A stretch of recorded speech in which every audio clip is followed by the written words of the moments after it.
ਅਮੀਆਂ ਕੁੰਵਰ ਦੀ ਸੰਪਾਦਿਤ ਪੁਸਤਕ ਆਈਆਂ ਨੇ ਯਾਦਾਂ ਤੇਰੀਆਂ ਦਾ ਅਮੀਆਂ ਕੁੰਵਰ ਦਾ ਹੀ ਲੇਖ ਹੈ ਯਾਦਾਂ ਦੇ ਮਣਕੇ। ਲਗਭਗ 13 ਵਰ੍ਹੇ ਹੋ ਗਏ ਅੰਮ੍ਰਿਤਾ ਪ੍ਰੀਤਮ ਨੂੰ ਇਹ ਲੋਕ ਤੱਜ ਪਰਲੋਕ ਦਾ ਵਾਸੀ ਬਣਿਆ, ਪਰ ਅਜੇ ਵੀ ਉਹਦੀਆਂ ਯਾਦਾਂ ਦੀ ਖੁਸ਼ਬੂਈ, ਉਹਦੀ ਹੋਂਦ ਦਾ ਅਹਿਸਾਸ ਹਰ ਸਾਹ ਲੈਂਦੀ ਹਵਾ 'ਚ ਤਰੰਗਤ ਹੁੰਦਾ ਰਹਿੰਦਾ ਹੈ। ਅਜੇ ਵੀ ਉਹਦਾ ਨਾਂ ਲੈਂਦਿਆਂ ਹੀ ਉਹ ਖੂਬਸੂਰਤ ਚਿਹਰਾ, ਤਿੱਖੀ ਲੰਬੀ ਨੱਕ, ਪਤਲੇ ਬੁੱਲ੍ਹ, ਡੂੰਘੀਆਂ ਅੱਖਾਂ, ਮੱਥੇ 'ਤੇ ਪਰਵੱਟਿਆਂ ਦੇ ਐਨ ਵਿਚਕਾਰੋਂ ਉੱਠਦਾ ਤ੍ਰਿਸ਼ੂਲ, ਬੂਟਾ ਜਿਹਾ ਕੱਦ, ਸਹਿਜ ਤੋਰ, ਮਿੱਠੀ ਮਿੱਠੀ ਮੂੰਹ ਭਿੱਜੀ ਆਵਾਜ਼ ਸਾਹਵੇਂ ਪ੍ਰਤੱਖ ਹੁੰਦੀ ਹੈ। ਉਹਦੀ ਉਹ ਡੂੰਘੀ ਤੱਕਣੀ ਜੋ ਤੁਹਾਡਾ ਅੰਦਰਲਾ ਪਾਰਦਰਸ਼ੀ ਕਰ ਦਿੰਦੀ ਹੈ। ਕੁਝ ਵੀ ਲੁਕੋ ਨਹੀਂ ਹੁੰਦਾ। ਬਹੁਤ ਨਿੱਕੀ ਉਮਰੇ 7ਵੀਂ 8ਵੀਂ ਜਮਾਤ 'ਚ ਹੀ ਮੈਂ ਉਹਦੀ ਪਾਠਕ ਬਣੀ ਅਤੇ ਫਿਰ ਜ਼ਬਰਦਸਤ ਪ੍ਰਸ਼ੰਸਕ। ਇੱਕ ਦਿਨ 9ਵੀਂ ਜਮਾਤ ਪੜ੍ਹਦੀ ਕੁੜੀ ਨੇ ਖਬਰੇ ਕਿੱਥੋਂ ਅੰਮ੍ਰਿਤਾ ਦਾ ਫੋਨ ਨੰਬਰ ਲੱਭ ਲਿਆ, ਸ਼ਾਇਦ MTNL ਵੱਲੋਂ ਮਿਲੀ ਡਾਇਰੈਕਟਰੀ 'ਚੋਂ। ਉਦੋਂ ਘਰ ਫੋਨ ਨਹੀਂ ਸੀ। ਅਮਰ ਕਲੋਨੀ ਕਿਸੇ ਦੁਕਾਨ ਤੋਂ ਫੋਨ ਕੀਤਾ। ਅੰਮ੍ਰਿਤਾ ਜੀ ਨੇ ਰਿਸੀਵ ਕੀਤਾ।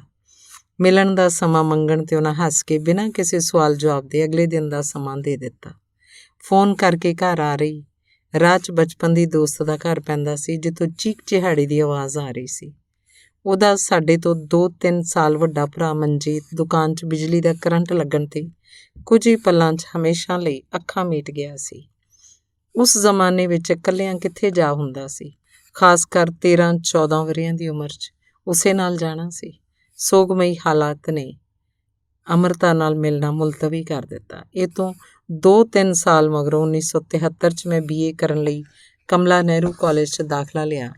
ਉਦੋਂ ਤੱਕ ਹਿੰਦੀ ਚਾਹੇ ਸਾਹਿਤ ਨਾਲ ਮੇਰਾ ਵਾਸਤਾ ਸੀ, ਪਰ ਇੱਥੇ ਆ ਕੇ ਮੈਨੂੰ ਪੰਜਾਬੀ ਵਿਸ਼ਾ ਮਿਲਿਆ। ਕਮਲਾ ਨਹਿਰੂ ਦੀ ਲਾਇਬ੍ਰੇਰੀ ਨੇ ਜਿਵੇਂ ਮੈਨੂੰ ਕੀਲ ਲਿਆ ਹੋਵੇ। ਉਨ੍ਹੀਂ ਦਿਨੀਂ ਸ਼ਿਵ ਕੁਮਾਰ ਬਟਾਲਵੀ ਦੀ ਮੌਤ ਹੋਈ ਸੀ। ਸਾਰੇ ਰਸਾਲੇ 'ਚ ਉਹਨਾਂ ਦੀਆਂ ਯਾਦਾਂ ਨਾਲ, ਗੀਤਾਂ ਨਾਲ ਭਰੇ ਹੁੰਦੇ। ਇੱਥੇ ਹੀ ਮੈਂ ਪਹਿਲੀ ਵਾਰ ਨਾਗਮਣੀ ਦੀ ਪਾਠਕ ਬਣੀ। ਫਿਰ ਤਾਂ ਹਮੇਸ਼ਾ ਧਿਆਨ ਰੱਖਦੀ ਕਿ ਇਹ ਕਦੋਂ ਆਉਣੀ ਹੈ। ਚਾਂਦਨੀ ਚੌਕ ਪਿਆਰਾ ਸਿੰਘ ਦਾਤਾ ਦੀ ਨੈਸ਼ਨਲ ਬੁੱਕ ਸ਼ਾਪ 'ਤੇ ਸਿਰਫ ਨਾਗਮਣੀ ਖਰੀਦਣ ਜਾਂਦੀ। ਉਦੋਂ ਜੇਬ ਖਰਚ ਵੀ ਜ਼ਿਆਦਾ ਨਹੀਂ ਮਿਲਦਾ ਸੀ, ਪਰ ਨਾਗਮਣੀ ਦੇ ਪੁਰਾਣੇ ਅੰਕ ਅਤੇ ਅੰਮ੍ਰਿਤਾ ਦੀਆਂ ਕਈ ਕਿਤਾਬਾਂ ਉਹਨਾਂ ਕੋਲੋਂ ਲਈਆਂ। ਇੱਕ ਦਿਨ ਫਿਰ ਹਿੰਮਤ ਕਰ ਅੰਮ੍ਰਿਤਾ ਜੀ ਨੂੰ ਫੋਨ ਕਰ ਲਿਆ। ਇਹ ਸ਼ਾਇਦ 1974 ਦੇ ਸ਼ੁਰੂ ਦੇ ਮਹੀਨਿਆਂ ਦੀ ਗੱਲ ਹੈ। ਮਿਲਣ ਦਾ ਸਮਾਂ ਉਸ ਅਜ਼ੀਮ ਸ਼ਾਇਰਾ ਨੇ ਆਸਾਨੀ ਨਾਲ ਦੇ ਦਿੱਤਾ। ਮੇਰੇ ਨਾਲ ਮੇਰੀਆਂ ਸਹਿ ਪਾਠਣਾ ਜਸਬੀਰ ਤੇ ਰੀਟਾ ਅਟਵਾਲ, ਡਾਕਟਰ ਹਰਭਜਨ ਸਿੰਘ ਹੁੰਦਲ ਦੀ ਵਿਦਿਆਰਥਣ, ਜਿਸ ਉੱਤੇ ਉਹਨਾਂ ਨੇ ਕਵਿਤਾ ਵੀ ਲਿਖੀ ਅਤੇ ਇੱਕ ਲੇਖ 'ਚ ਜ਼ਿਕਰ ਵੀ ਕੀਤਾ, ਨੇ ਮੇਰੇ ਨਾਲ ਜਾਣਾ ਸੀ। ਪਰ ਜਿਸ ਦਿਨ ਅੰਮ੍ਰਿਤਾ ਜੀ ਨੂੰ ਮਿਲਣਾ ਤੈਅ ਸੀ, ਖਬਰੇ ਕਿਉਂ ਉਹ ਦੋਵੇਂ ਉਸ ਦਿਨ ਗੈਰ ਹਾਜ਼ਰ ਸਨ। ਖੈਰ, ਮੈਂ ਹਿੰਮਤ ਕਰ ਇਕੱਲਿਆਂ ਹੀ ਅੰਮ੍ਰਿਤਾ ਜੀ ਨੂੰ ਮਿਲਣ ਚਲੀ ਗਈ। ਘਰ ਲੱਭੇ ਨਾ। ਉਦੋਂ ਹੌਜ ਖਾਸ ਇੰਨਾ ਆਬਾਦ ਨਹੀਂ ਹੋਇਆ ਸੀ। ਘਰਾਂ ਦੇ ਨੰਬਰ ਅੱਗੇ ਪਿੱਛੇ ਸਨ। ਤਰਤੀਬਵਾਰ ਨਾ ਹੋਣ ਕਾਰਨ ਭਟਕ ਰਹੀ ਸੀ ਕਿ ਨੇੜੇ ਦੇ ਪੋਸਟ ਆਫਿਸ ਤੋਂ ਇੱਕ ਸਰਦਾਰ ਪੋਸਟਮੈਨ ਦਿਖਿਆ। ਸਾਈਕਲ 'ਤੇ ਚਿੱਠੀਆਂ ਨਾਲ ਭਰੇ ਥੈਲੇ ਲਟਕਾਈ। ਉਹ ਤੋਂ ਪੁੱਛਿਆ ਸਬੱਬੀ। ਉਹ ਅੰਮ੍ਰਿਤਾ ਜੀ ਦੀ ਡਾਕ ਦੇਣ ਜਾ ਰਿਹਾ ਸੀ। ਅੰਮ੍ਰਿਤਾ ਜੀ ਮੇਰੇ ਨਾਲ ਨਿੱਕੀਆਂ ਨਿੱਕੀਆਂ ਗੱਲਾਂ ਕਰਨ ਲੱਗੇ, ਪਰ ਮੈਂ ਤਾਂ ਜਿਵੇਂ ਗਫਲਤ ਵਿੱਚ ਸਾਂ। ਇਮਰੋਜ਼ ਚਾਹ ਲੈ ਆਈ। ਕੰਬਦੇ ਹੱਥਾਂ 'ਚੋਂ ਚਾਹ ਛੁਲਕ ਗਈ। ਅੰਮ੍ਰਿਤਾ ਜੀ ਦੇ ਪੁੱਛਣ 'ਤੇ ਦੱਸਿਆ ਕਿ ਕਮਲਾ ਨਹਿਰੂ ਕਾਲਜ 'ਚ BA ਦੂਜੇ ਵਰ੍ਹੇ 'ਚ ਆ। ਉਹਨਾਂ ਨੇ ਇਮਰੋਜ਼ ਹੋਰਾਂ ਨੂੰ ਆਵਾਜ਼ ਲਗਾਈ, ਈਮਾ, ਇਹ ਕੁੜੀ ਆਪਣੀ ਦੋਸਤ ਕ੍ਰਿਸ਼ਨਾ ਦੇ ਕਾਲਜ 'ਚ ਪੜ੍ਹਦੀ ਹੈ। ਹੋਰ ਜ਼ਿਆਦਾ ਕੁਛ ਯਾਦ ਨਹੀਂ। ਉਹਨਾਂ ਪੋਸਟ ਮਾਸਟਰ ਨੂੰ ਤਾਕੀਦ ਕੀਤੀ ਕਿ ਮੈਨੂੰ ਸਹੀ ਬੱਸ 'ਚ ਬਿਠਾਵੇ। ਇਹ ਤੋਂ ਬਾਅਦ ਵਰ੍ਹੇ ਦੇ ਵਰ੍ਹੇ ਲੰਘ ਗਏ। ਮੈਂ ਉਹਨਾਂ ਦੀ ਹਰ ਨਵੀਂ ਕਿਤਾਬ ਪੜ੍ਹਦੀ, ਪਰ ਉਹਨਾਂ ਨੂੰ ਮਿਲਣ ਦਾ ਜੇਰਾ ਨਾ ਕਰਦੀ। ਉਂਝ ਕਿਸੇ ਅਦਬੀ ਬੈਠਕ 'ਚ, ਖਾਸ ਕਰ ਰੂਸੀ ਲੇਖਕਾਂ ਦੀ, ਉਹ ਮੈਨੂੰ ਦੂਰੋਂ ਦੂਰੋਂ ਦਿਖਦੇ। ਉਹਨਾਂ ਦੀਆਂ ਲੰਮੀਆਂ ਵਾਟਾਂ, ਪੱਥਰ ਗੀਟੇ, ਸੁਨੇੜੇ, ਅਸ਼ੋਕਾ ਚੇਤੀ, ਸਰਗੀ ਵੇਲਾ ਵਿਚਲੇ ਗੀਤ, ਨਜ਼ਮਾਂ ਮੈਨੂੰ ਜ਼ੁਬਾਨੀ ਯਾਦ ਹੋ ਗਏ। ਚੱਕ ਨੰਬਰ 36 ਖਬਰੇ ਕਿੰਨੀ ਵਾਰੀ ਪੜ੍ਹਿਆ, ਕਿੰਨੀ ਥਾਈਂ ਵਾਕਾਂ ਨੂੰ ਲਕੀਰਿਆ। 1984 ਦਸੰਬਰ 'ਚ ਮੈਂ ਵਿਆਹ ਕੇ ਉਹਨਾਂ ਦੇ ਗੁਆਂਢ ਸਫਦਰਜੰਗ ਡਿਵੈਲਪਮੈਂਟ ਏਰੀਆ 'ਚ ਆ ਗਈ ਅਤੇ ਇੱਕ ਨੁੱਕਰੇ ਮੇਰਾ ਘਰ, ਦੂਜੀ ਨੁੱਕਰੇ ਜ਼ਰਾ ਕੁ ਮੋੜ ਦੇ ਕੇ ਅੰਮ੍ਰਿਤਾ ਜੀ ਦਾ। ਅਕਸਰ ਸੈਰ ਕਰਦੇ ਉਹਨਾਂ ਦੇ ਘਰ ਕੋਲੋਂ ਲੰਘਦੀ, ਪਰ ਅੰਦਰ ਜਾਣ ਦਾ ਖਬਰੇ ਕਿਉਂ ਹੀਆ ਨਾ ਪੈਂਦਾ। ਪੂਰੇ 5 ਸਾਲ ਮਗਰੋਂ 1999 ਨਵੰਬਰ 'ਚ ਹਰਪ੍ਰੀਤ ਨਾਲ ਹੌਜ ਖਾਸ ਮਾਰਕੀਟ ਜਾ ਰਹੀ ਸੀ। ਰਸਤੇ 'ਚ ਇਮਰੋਜ਼ ਸ਼ਾਇਰ ਦੇਵ ਨਾਲ ਜਾਂਦੇ ਮਿਲੇ। ਦੇਵ ਦੀ ਪਤਨੀ ਸਵਰਗੀ ਜੋਗਿੰਦਰ ਮੇਰੇ ਲਈ ਜੋਗੀ ਦੀਦੀ ਮੇਰੀ ਬਹੁਤ ਪਿਆਰੀ ਦੋਸਤ ਸੀ। ਹਾਲ ਚਾਲ ਪੁੱਛਦਿਆਂ ਘਰ ਆਉਣ ਦਾ ਸੱਦਾ ਦੇ ਦਿੱਤਾ ਅਤੇ ਉਹ ਝੱਟ ਦੇਣੀ ਆ ਵੀ ਗਏ। ਚਾਹ ਪਾਣੀ ਪੀਤਾ। ਉਸ ਤੋਂ ਕੁਝ ਚਿਰ ਮਗਰੋਂ ਇਮਰੋਜ਼ ਫਿਰ ਸਾਡੇ ਘਰ ਆਏ, ਕਿਸੇ ਲਈ ਐਗਜ਼ੀਮਾ ਦੀ ਦਵਾਈ ਲੈਣ, ਸ਼ਾਇਦ ਪ੍ਰੀਤਮ ਸਿੰਘ ਕਵਾਤੜਾ ਲਈ। ਹਰਪ੍ਰੀਤ ਦੇ ਕੋਈ ਜਾਣਕਾਰ ਜੋ ਜਲੰਧਰ ਰਹਿੰਦੇ ਸਨ ਇਸ ਦਵਾਈ ਨੂੰ ਤਿਆਰ ਕਰਨ ਦਾ ਸਫਾ ਰੱਖਦੇ ਸਨ। ਇਸ ਗੱਲ ਨੂੰ ਕੁਝ ਦਿਨ ਬੀਤ ਗਏ ਕਿ ਇੱਕ ਰਾਤ ਫੋਨ ਦੀ ਘੰਟੀ ਟੁਣਕੀ। ਰਿਸੀਵਰ ਕੰਨਾਂ ਨੂੰ ਲਾਇਆ। ਦੂਜੇ ਪਾਸਿਓਂ ਬੜੀ ਗੈਰ ਗੰਭੀਰ ਆਵਾਜ਼ ਸੁਣਾਈ ਦਿੱਤੀ, ਅਮਰਜੀਤ ਨਾਲ ਗੱਲ ਕਰਾ ਦਿਓ। ਮੈਂ ਹੱਸ ਕੇ ਕਿਹਾ, ਜੀ ਮੈਂ ਅਮਰਜੀਤ ਹੀ ਬੋਲ ਰਹੀ ਹਾਂ। ਕਹਿਣ ਲੱਗੇ, ਮੈਂ ਅੰਮ੍ਰਿਤਾ ਪ੍ਰੀਤਮ ਬੋਲ ਰਹੀ ਹਾਂ। ਮੈਂ ਸੁਣਿਆ ਤੁਹਾਡੀ ਹਿੰਦੀ ਪੰਜਾਬੀ ਦੋਵਾਂ ਭਾਸ਼ਾਵਾਂ 'ਚ ਬਰਾਬਰ ਦੀ ਕਮਾਂਡ ਹੈ। ਮੈਨੂੰ ਇੱਕ ਨਿੱਜੀ ਅਨੁਵਾਦਕ ਦੀ ਲੋੜ ਹੈ। ਕਹਿਣ ਲੱਗੇ, ਮੈਨੂੰ ਕੱਲ੍ਹ ਆ ਕੇ ਮਿਲੋ। ਆਪਣਾ ਸਿਰਨਾਵਾ ਦੇਣ ਲੱਗੇ ਤੇ ਮੈਂ ਵਿਚਾਲੇ ਟੋਕ ਕੇ ਕਿਹਾ, ਜੀ ਮੈਨੂੰ ਪਤਾ ਹੈ। ਹਾਲਾਂਕਿ ਮਨ ਹੀ ਮਨ ਸੋਚ ਰਹੀ ਸੀ ਕਿ ਇੰਨੀ ਵੱਡੀ ਲੇਖਿਕਾ ਮੈਨੂੰ ਫੋਨ ਕਰਕੇ ਬੁਲਾ ਰਹੀ ਹੈ, ਇਹ ਕਿਵੇਂ ਸੰਭਵ ਹੈ। ਕੰਨਾਂ ਨੂੰ ਸੱਚ ਨਾ ਆਵੇ, ਸੋਚਾਂ ਕਿਸੇ ਮੂਰਖ ਬਣਾਇਆ। ਪਰ ਅਗਲੇ ਦਿਨ ਸਭ ਧੁੰਦਲ ਕੇ ਹਟ ਗਏ। ਉਹਨਾਂ ਮੈਨੂੰ ਇਸ ਤਰ੍ਹਾਂ ਆਪਣਾ ਬਣਾ ਲਿਆ ਜਿਵੇਂ ਮੈਂ ਸ਼ੁਰੂ ਤੋਂ ਹੀ ਉਹਨਾਂ ਨਾਲ ਹੋਵਾਂ। ਕੁਝ ਹੀ ਦਿਨਾਂ 'ਚ ਉਹਨਾਂ ਦੇ ਘਰ ਦਾ ਹਰ ਜੀਅ ਨਾ ਸਿਰਫ ਮੈਨੂੰ ਜਾਣਨ ਲੱਗਾ, ਸਗੋਂ ਬਹੁਤ ਪਿਆਰ ਦੇਣ ਲੱਗਾ। ਇੱਕ ਦਿਨ ਉਹਨਾਂ ਦੇ ਘਰ ਦੀਆਂ ਪੌੜੀਆਂ ਚੜ੍ਹ ਰਹੀ ਤਾਂ ਉਹਨਾਂ ਦੀ ਦੋਹਤਰੀ ਨੂਰੀ ਆਰੋਹੀ ਪੌੜੀਆਂ ਤੋਂ ਹੇਠਾਂ ਲਹਿ ਰਹੀ। ਮੈਨੂੰ ਵੇਖ ਠਹਿਰ ਗਈ, ਚਿਹਰੇ 'ਤੇ ਪਿਆਰੀ ਜਿਹੀ ਮੁਸਕਾਨ ਲਿਆ ਕੇ ਬੋਲੀ, ਤੁਸੀਂ ਅਮਰਜੀਤ ਹੋ। ਇੰਝ ਹੀ ਇੱਕ ਦਿਨ ਦੋਹਤਰਾ ਕਾਰਤਿਕ ਆਰੋਹੀ ਉਹਨਾਂ ਦੇ ਕਮਰੇ ਦੇ ਬਾਹਰ ਖੜਾ। ਮੈਂ ਅੰਦਰ ਜਾਣਾ ਚਾਹਿਆ। ਉਹਦੇ ਚਿਹਰੇ 'ਤੇ ਸਵਾਲੀਆ ਚਿੰਨ੍ਹ। ਹਾਵ ਭਾਵ ਤੋਂ ਲੱਗਿਆ ਇੰਝ ਨਹੀਂ ਮੈਂ ਅੰਦਰ ਜਾ ਸਕਦੀ। ਹੌਲੇ ਜਿਹੇ ਕਿਹਾ, ਜੀ ਮੈਂ ਅਮਰਜੀਤ, ਅੰਮ੍ਰਿਤਾ ਜੀ ਨੇ ਮੈਨੂੰ।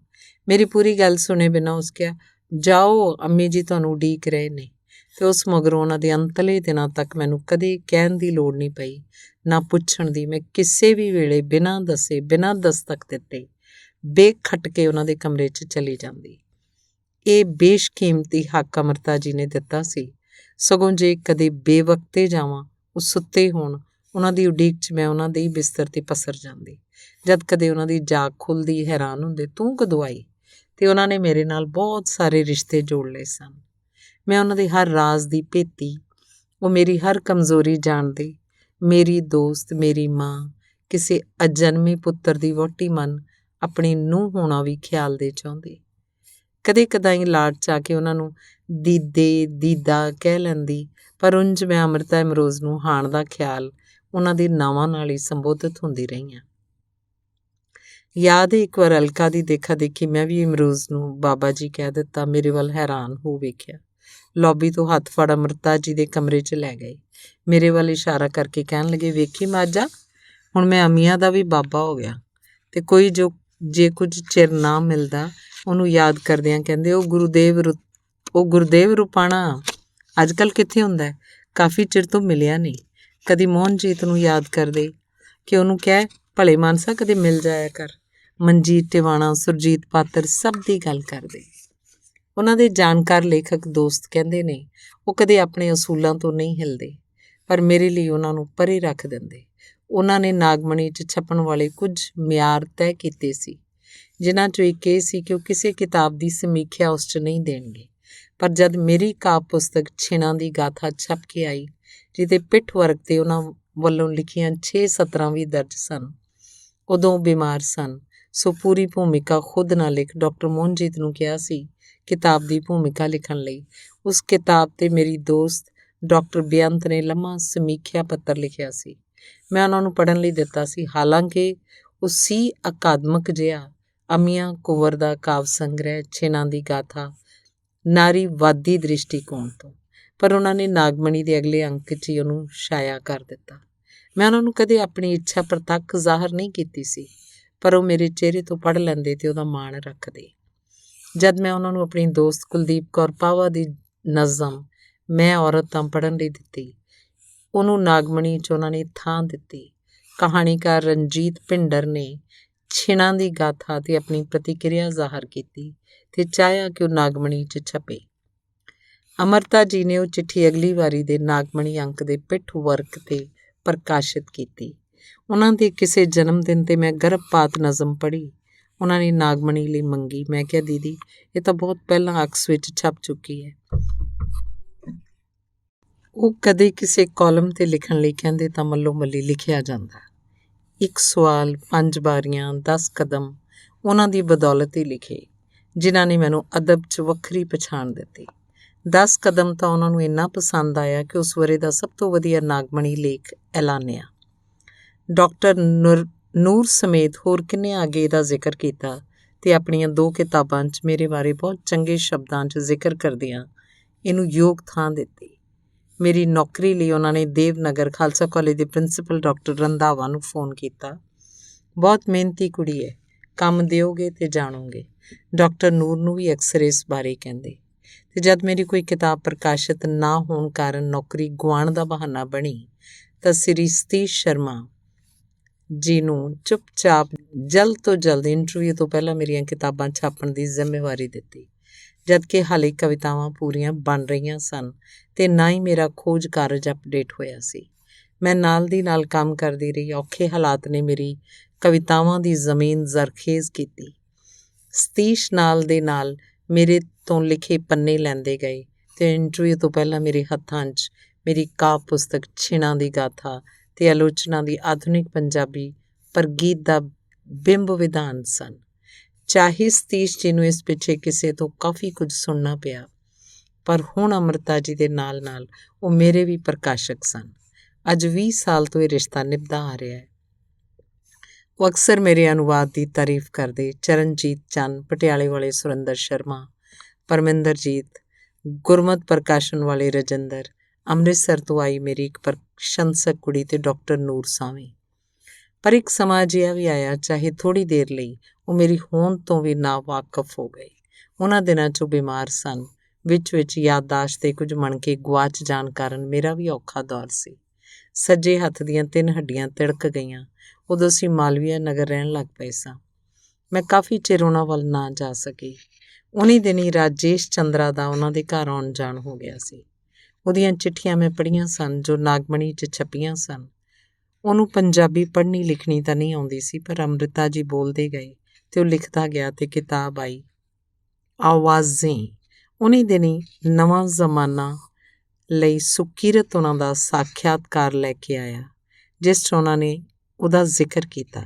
ਜਦ ਮੈਂ ਮਿਲਣ ਗਈ, ਉਹ ਪਹਿਲੇ ਵਾਲੇ ਰੂਪ 'ਚ ਬਾਰ-ਬਾਰ ਮੈਨੂੰ ਅੰਮੀਆਂ, ਅੰਮੂ, ਅੰਮੀ ਬੁਲਾਉਣ। ਮੇਰੀ ਦੋਸਤ ਕਹਿਣ ਲੱਗੀ, ਇਹਨਾਂ ਤੋਂ ਪੁੱਛ, ਲੇਖ ਵਿੱਚ ਤੂੰ ਕਿੱਥੇ ਰਹਿ ਗਈ?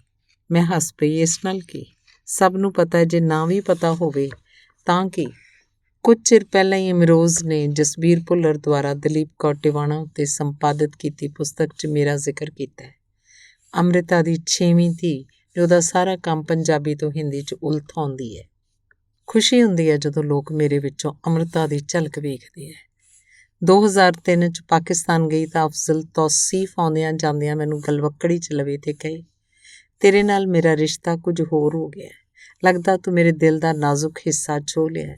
ਤੈਨੂੰ ਗਲਵੱਕੜੀ 'ਚ ਲੈਂਦਿਆਂ ਸਗਵੀਂ ਦੀ ਸਗਵੀਂ ਅੰਮ੍ਰਿਤਾ ਮੇਰੇ ਕਲਾਵੇ 'ਚ ਆ ਜਾਂਦੀ ਹੈ। ਆਖਰ ਉਹ ਦਿੱਲੀ ਮੈਨੂੰ ਅੰਮ੍ਰਿਤਾ ਜੀ ਦੇ ਘਰ ਮਿਲੀ ਸੀ।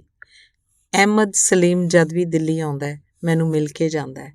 ਉਸ ਵੇਲੇ ਅਸੀਂ ਦੋਵੇਂ ਦਿੱਲੀ ਵਿਗਿਆਨ ਭਵਨ 'ਚ ਇੱਕ ਸੈਮੀਨਾਰ 'ਚ ਸ਼ਿਰਕਤ ਕਰ ਰਹੇ ਸਾਂ, ਜਦੋਂ ਇਮਰੋਜ਼ ਜੀ ਦਾ ਫੋਨ ਆਇਆ, ਮੀਆਂ ਛੇਤੀ ਘਰ ਆ ਜਾ, ਅੰਮ੍ਰਿਤਾ ਸਿੰਕ ਕਰ ਰਹੀ ਹੈ। ਇੱਕ ਦਿਨ ਪਹਿਲਾਂ ਅਹਿਮਦ ਸਲੀਮ ਨੇ ਮੈਨੂੰ ਇਸਰਾਰ ਵੀ ਕੀਤਾ ਸੀ ਕਿ ਅੰਮ੍ਰਿਤਾ ਜੀ ਵੱਲ ਚੱਲੀਏ, ਪਰ ਮੇਰੀ ਮਜਬੂਰੀ ਸੀ, ਨਹੀਂ ਜਾ ਸਕੀ। ਉਸ ਦਿਨ ਇਹ ਮਨਹੂਸ ਖਬਰ ਅਹਿਮਦ ਸਲੀਮ ਦੇ ਕੰਨ 'ਚ ਦਿੱਤੀ ਤੇ ਚੱਲ ਪਈ ਹੌਜ਼ ਖਾਸ ਵੱਲ। ਅਹਿਮਦ ਸਲੀਮ ਡੌਰ ਭੌਰ ਹੋਇਆ ਮੇਰੇ ਵੱਲ ਤੱਕਦਾ ਰਿਹਾ। ਉਹ ਬਾਅਦ 'ਚ ਆਇਆ, ਅਫਜ਼ਲ, ਸਾਹਿਰ, ਸਲੀਮ, ਪਾਸ਼ਾ, ਇਹਨਾਂ ਸਭਨਾਂ ਨਾਲ ਨੇੜਤਾ ਅੰਮ੍ਰਿਤਾ ਜੀ ਦੀ ਬਦੌਲਤ ਸੀ। ਘਰ ਪਹੁੰਚੀ ਇਮਰੋਜ਼ ਦੇ ਚਿਹਰੇ 'ਤੇ ਸੁੰਨ ਵਿਆਪੀ ਸੀ, ਪਰ ਉਹ ਸਹਿਜ ਹੋ ਸਾਨੂੰ ਸਭ ਨੂੰ ਸੰਭਾਲ ਰਹੇ, ਪਿਆਰ ਰਹੇ। ਉਸ ਵੇਲੇ ਅਜੇ ਹੋਰ ਕੋਈ ਸੀ ਵੀ ਨਹੀਂ। ਫਿਰ ਚਰਨਜੀਤ ਚੰਨ ਆਏ, ਅਲਕਾ ਦਾ ਭਰਾ ਰੇਣੂਕਾ ਸਿੰਘ, ਤੇ ਉਸ ਕੋਲੋਂ ਖਬਰ ਮਿਲਦੀ ਅਜੀਤ ਕੌਰ ਤੇ ਅਰਪਣਾ। ਅਸਮਾ ਸਲੀਮ ਵੀ ਕੁਝ ਚਿਰ ਮਗਰੋਂ ਆ ਗਈ, ਪਰ ਪੌੜੀਆਂ ਤੋਂ ਹੇਠਾਂ ਉਤਰਨ ਵੇਲੇ ਤੱਕ ਅੰਮ੍ਰਿਤਾ ਜੀ ਦੀ ਅਰਥੀ ਨੂੰ ਮੋਢਾ ਦੇਣ ਲਈ ਇਮਰੋਜ਼ ਜੀ, ਚਰਨਜੀਤ ਚੰਨ, ਅਲਕਾ ਦਾ ਭਰਾ ਤੇ ਮੈਂ ਅੰਮੀਆਂ ਕੁੰਵਰ ਸਾਂ।